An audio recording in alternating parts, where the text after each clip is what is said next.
ஒரு அன்பர் கேட்டாரு, ஏங்க மகாவிஷ்ணுக்கு மட்டும் திருக்கூட்டம் உருவாக மாட்டேங்குது, சிவபெருமானுக்கு மட்டும்தான்?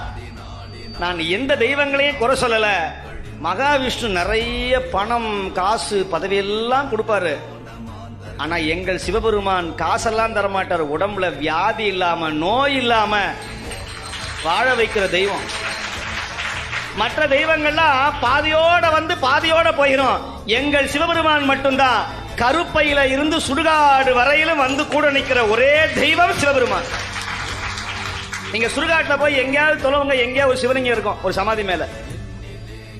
அப்படி சிவபெருமான நம்பியவர்கள், திருமுறையை பாடினவங்க, ருத்ராட்சம் தரித்தவங்க வாழ்க்கையில பயப்பட வேண்டிய அவசியமே கிடையாது.